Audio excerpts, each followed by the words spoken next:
Next we are going to discuss about the mechanism of enzyme action. mechanism क्या है जिस पर enzyme काम कर रहा है? mechanism of enzyme action. When enzyme attach substrate, a temporary enzyme substrate complex form. ये transition state होती है टेम्परेरी एंजाइम सबस्ट्रेट कॉम्प्लेक्स बनता है, उसके बाद ये टूट जाता है एंजाइम सबस्ट्रेट कॉम्प्लेक्स और एंजाइम अलग और प्रोडक्ट अलग हो जाता है। तो ये ट्रांजिशन स्टेट होती है, मिड में बन रही है, टेम्परेरी स्टेट होती है।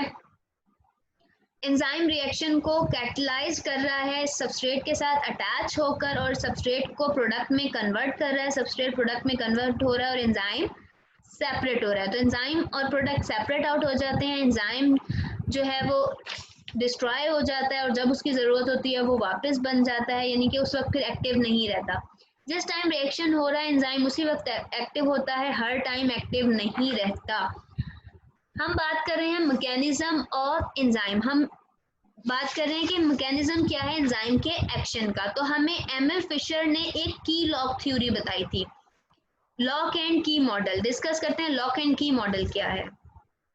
हमें एमएल फिशर ने एक बताई है लॉक एंड की मॉडल।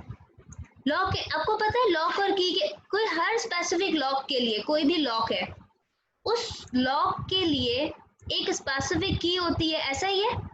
अब इस लॉक के लिए की एक स्पेसिफिक की है, ऐसा ही हर की इस लॉक को नहीं लग सकती। तो लॉक एंड की इसी कॉन्सेप्ट से निकला है कि एक स्पेसिफिक लॉक के लिए कोई स्पेसिफिक की ही काम करेगी, हर की इस लॉक के साथ अटैच होकर नहीं इसे ओपन करेगी। ऐसा ही है सबस्ट्रेट और एंजाइम भी इसी थ्योरी पे काम करते हैं। कैसे?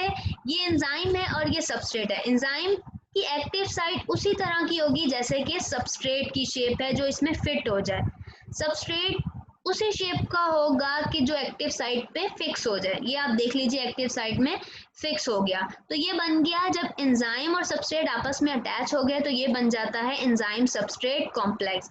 उसके बाद ये सबस्ट्रेट प्रोडक्ट में कन्वर्ट होता है, आप यहाँ देख रहे हैं सबस्ट्रेट प्रोडक्ट में कन्वर्ट होने के बाद सेपरेट हो जाता है और एंजाइम सेपरेट हो जाता है। ये मॉडल है, ये जो मॉडल है ये कहलाता है लॉक एंड की मॉडल, कि सबस्ट्रेट और एंजाइम एक दूसरे के कंट्रास्ट होते हैं।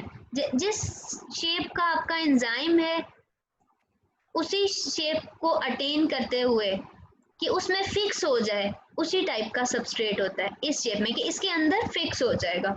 ऐसा नहीं है कि आपका एंजाइम इस शेप में हो और आपका सबस्ट्रेट इस शेप में हो, ऐसा नहीं होता। स्पेसिफिक सबस्ट्रेट के लिए स्पेसिफिक एंजाइम होते हैं, उनकी साइड्स एक दूसरे को इस तरह मैच कर रही होती हैं कि वो फिक्स हो जाए। जैसे की एंड लॉक होती है, हर लॉक एक स्पेसिफिक की से खुल जाता है क्योंकि उस की पर उसी टाइप की ग्रूव्स होते हैं, उसी टाइप के उभार होते हैं ताकि वो उसके अंदर फिक्स होकर उसे ओपन कर सके। ये हो गया लॉक एंड की मॉडल जो कि हमें एमएल फिशर ने बताया था 1894 में। अब ये मॉडल इतना ज़्यादा इंटरेस्टिंग नहीं लगा साइंटिस्ट को, तो उन्होंने डैनियल कोसलैंड है, उन्होंने हमें इंड्यूस फील्ड मॉडल बताया। साइंटिस्ट देख रहे थे, वह काम कर रहे थे, तो उन्हें ये इतना फेवरेबल नहीं लगा कि ये मॉडल इतना एक्सेप्टेबल नहीं है, तो उन्होंने काम किया और उन्होंने हमें एक नया मॉडल बताया इंड्यूस फिट मॉडल, तो जो थोड़ा इंटरेस्टिंग है और इससे थोड़ा सा डिफरेंट है। इंड्यूस फिट मॉडल क्या है? इंड्यूस फिट मॉडल में ये है कि एंजाइम अपने अंदर थोड़ा बहुत चेंज ले आता है, थोड़ा बहुत मोल्ड हो जाता है अकॉर्डिंग टू सबस्ट्रेट। ऐसा नहीं है कि वो अपनी शेप में स्टिफ होकर हार्डली गुस्से से बैठा रहे कि नहीं मैंने ऐसा ही रहना है, ऐसा नहीं है। अगर आने वाला जो सबस्ट्रेट है उसका स्ट्रक्चर थोड़ा बहुत चेंज है, फॉर सपोज थोड़ा बहुत नहीं मैच कर रहा, थोड़ा इस तरीके से है, तो इसके लिहाज से एंजाइम अपने आप को थोड़ा बहुत मोल्ड कर लेता है, थोड़ा बहुत मोल्ड कर लेता है कि इसमें थोड़ा बहुत चेंज है तो उस लिहाज से मोल्ड कर लेगा ताकि ये फिक्स हो जाए। तो ये डैनियल कोसलैंड ने हमें ये मॉडल दिया इंड्यूस्ड फिट मॉडल। क्या कहते हैं इसे?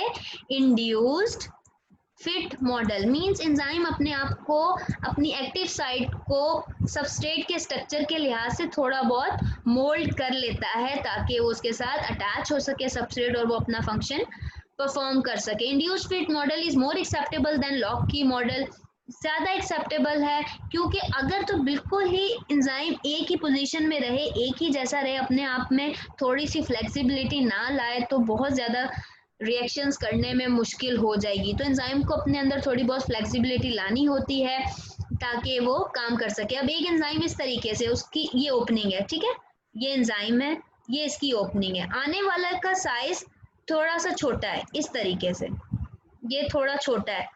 तो ऐसा तो नहीं है कि आप ये एंजाइम कहे कि नहीं रिएक्शन हो सकता, नहीं मेटाबॉलिज्म के रिएक्शंस होंगे, तो इस तरह तो बॉडी ग्रोथ नहीं करेगी, रिप्रोडक्शन नहीं होगी, बॉडी मेंटेन नहीं रख पाएगी अपने करेक्टरिस्टिक्स, अपने रिएक्शंस को, अपनी परफॉर्मेंस को। तो एंजाइम्स जो है थोड़ा बहुत अपने आप को मोल्ड कर लेते हैं। तो ये मोल्ड अगर अपने आप को करेगा, ये थोड़ा एंजाइम अपने आप को बंद कर लेगा, इस तरीके से ये अपनी ओपनिंग को थोड़ा सा क्लोज कर लेगा ताकि ये सबस्ट्रेट इसमें फिक्स हो सके। तो एंजाइम अपने आप को थोड़ा सा मोल्ड करके अपनी शेप चेंज कर लेते हैं। तो ये मोल्डिंग जो है ये हमें बताई कि मोल्डिंग होती है, थोड़ी बहुत फ्लेक्सिबिलिटी आती है, रिक्वायर्ड शेप जो है एंजाइम कर लेता है अडॉप्ट ताकि सबस्ट्रेट उसमें आ सके। तो ये मॉडल हमें डैनियल कॉशलैंड ने दिया था, जो कि एक अमेरिकन बायोलॉजिस्ट है। 1958 में डैनियल कॉशलैंड ने कहा कि इंड्यूस फिट मॉडल होता है, लॉक की मॉडल नहीं है। लॉक के मॉडल इतना एक्सेप्टेबल नहीं है कि वो बिल्कुल ही फिक्स रहे एक ही शेप में, अपने अंदर चेंजेस ना लाएं। बायोलॉजिकल मॉलिक्यूल्स हैं, बायोमॉलिक्यूल्स हैं, अपने अंदर थोड़े बहुत चेंजेस ला सकते हैं। तो एंजाइम अपने शेप में थोड़ा सा चेंज ले आता है ताकि इसको फिक्स कर सके। अभी आप देख रहे हैं सबस्ट्रेट है ये एंजाइम, तो थोड़ा सा स्ट्रक्चर में फ़र्क है, तो एंजाइम अपने आप को यहाँ से थोड़ा सा मोल्ड कर लेगा ताकि सबस्ट्रेट फिक्स हो जाए, और ये बन गया है एंजाइम सबस्ट्रेट कॉम्प्लेक्स, जो कि सबस्ट्रेट प्रोडक्ट में कन्वर्ट होके इन द लास्ट प्रोडक्ट और एंजाइम सेपरेट आउट हो जाएंगे। क्लियर है?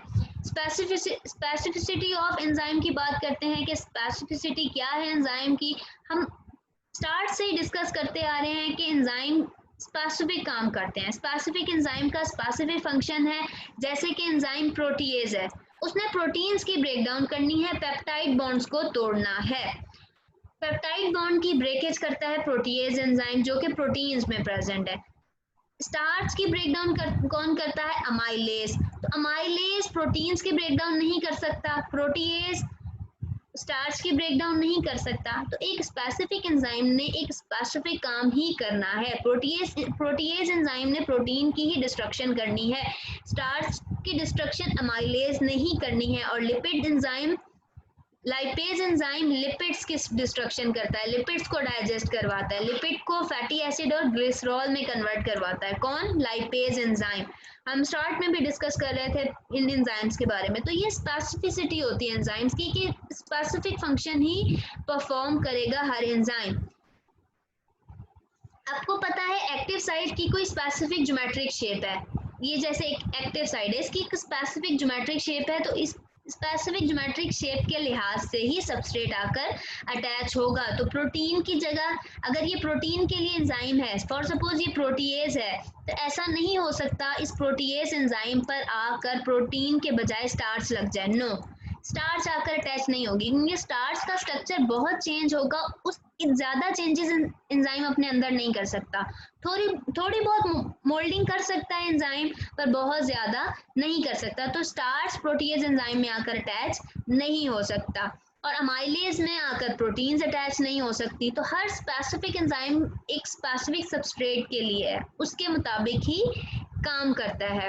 नेक्स्ट बात करते हैं लास्ट कि क्या इन तीनों में से तीनों आकर एंजाइम के साथ, इस एंजाइम के साथ अटैच हो सकते हैं? नो।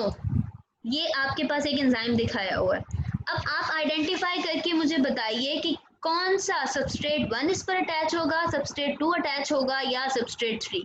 ये आपका होमवर्क है, आप खुद आइडेंटिफाई कीजिए और मुझे मैसेज कीजिए कि मिस सबस्ट्रेट 1 अटैच होगा, 2 या 3। कौन सा इस एंजाइम के साथ फिट बैठता है, क्योंकि ये एंजाइम की एक्टिव साइट है, इस एक्टिव साइट के लिए कोई इसी तरह का सबस्ट्रेट होना चाहिए। तो डिसाइड कीजिए आप अपने लिहाज से कि कौन सा सबस्ट्रेट यहाँ फिट होना चाहिए।